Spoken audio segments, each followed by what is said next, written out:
The Trump administration is pushing back on reports the United States lost track of nearly 1,500 immigrant children in their custody last year.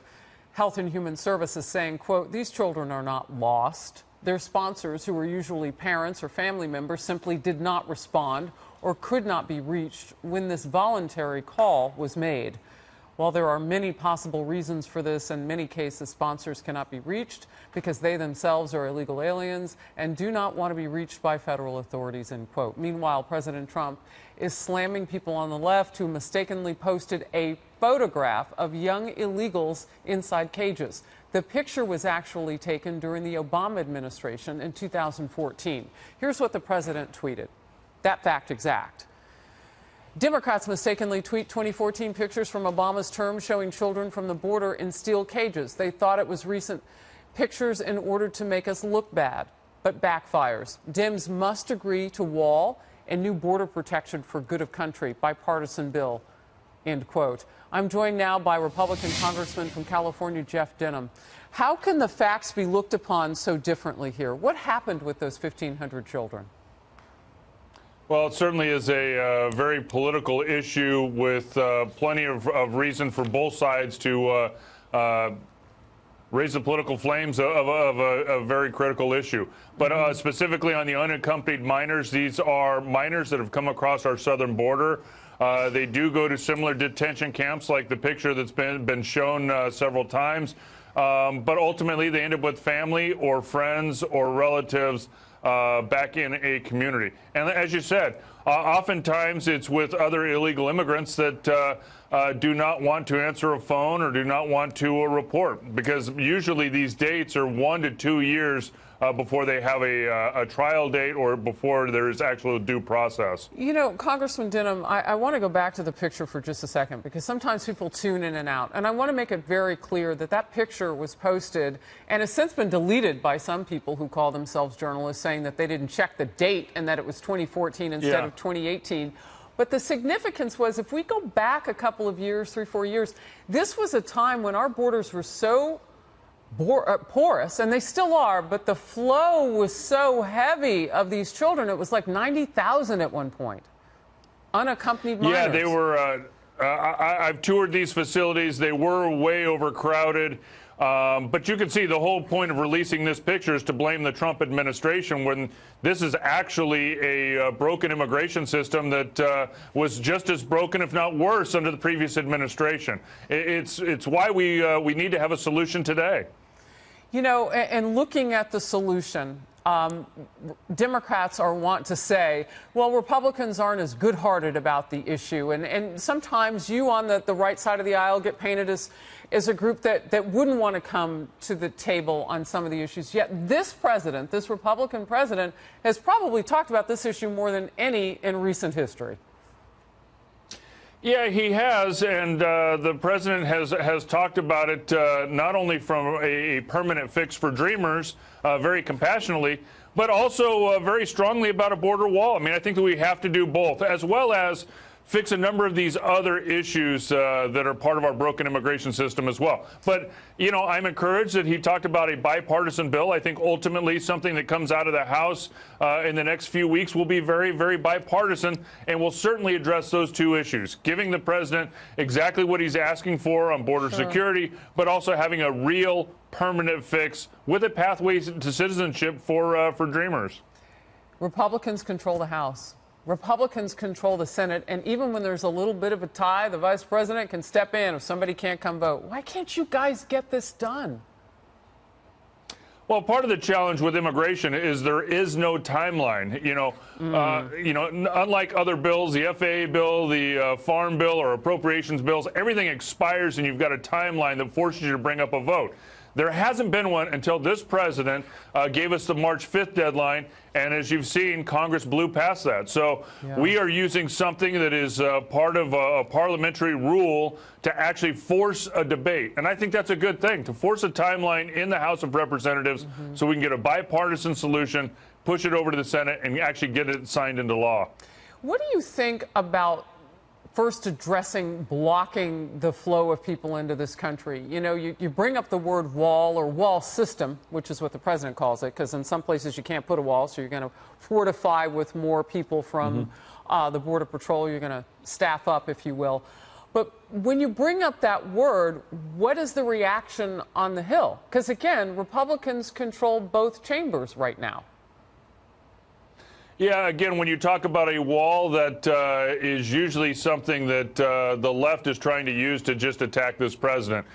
Even though in 2013, the Gang of Eight bill that came out of the Senate had $42 billion for border security and for a wall. So, you know, this is something we've just got to get done. And I think both parties can come together and do this. Although the critics would say, build the wall first, and then we'll talk about all the other aspects of immigration. If it were that easy, we'd be doing it. The challenge is finding something that, you know, we're pairing two different issues together, border security with a permanent fix for Dreamers, that I think that we can not only do at the same time, but we can do it on a bipartisan level. Yeah, maybe you scream a little bit of hypocrisy when you look at the mistakenly tweeted photo when people didn't know from just Googling that it was 4 years old. I'll give you last word.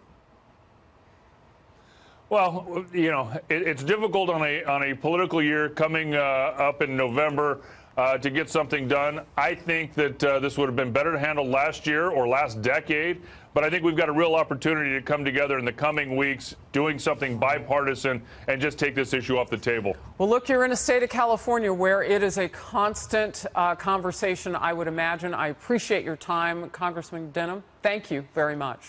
Liberals trying to hammer President Trump on immigration, only to have this backfire in a big way. It turns out the article that they were tweeting from a paper in Arizona, it showed pictures of immigrant children in cages. Well, this was actually from 2014 during President Obama's term, not President Trump's.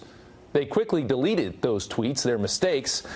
But are they still just as outraged now that they find out that it wasn't the president, the current president? Here now to debate that, Talk America radio contributor Kimberly Klasick and Democratic strategist David Morey.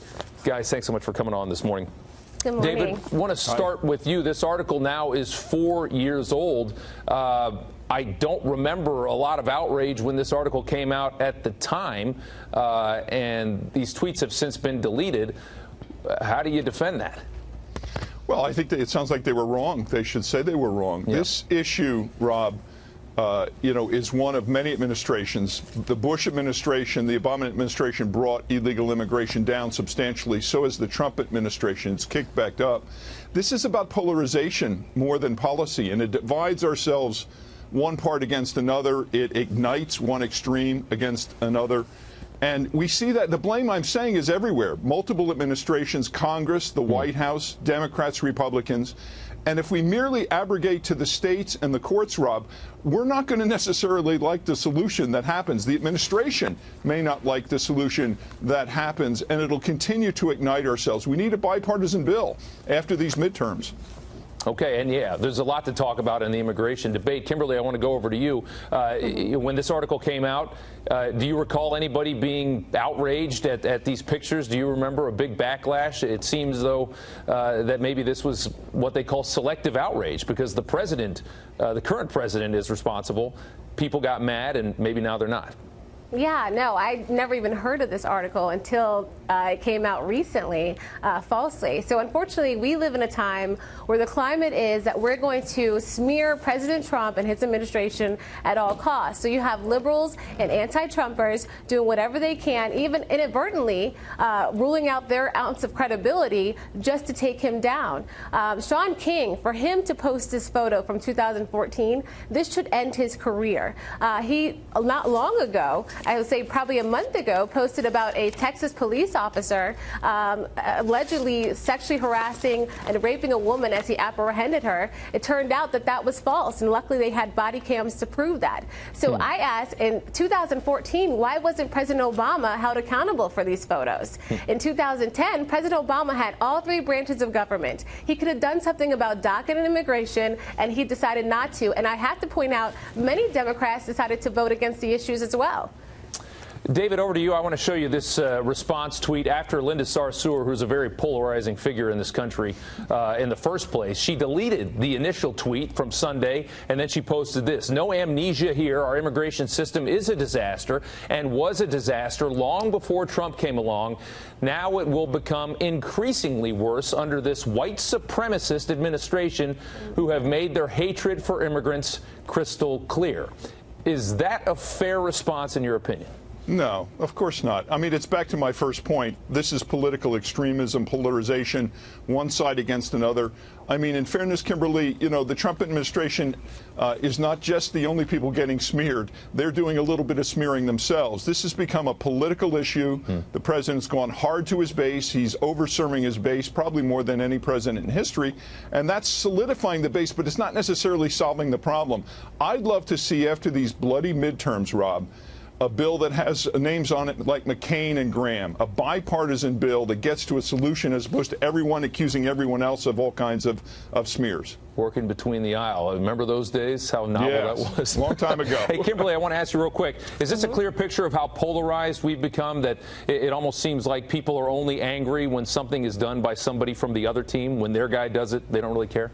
Absolutely. And I have to say, David, I understand, but you have to admit that President Trump is taking the brutal beating here way more than Obama has. And I just ask going forward that these self-proclaimed journalists just do some fact-checking and research before dragging people for their narrative and their agenda.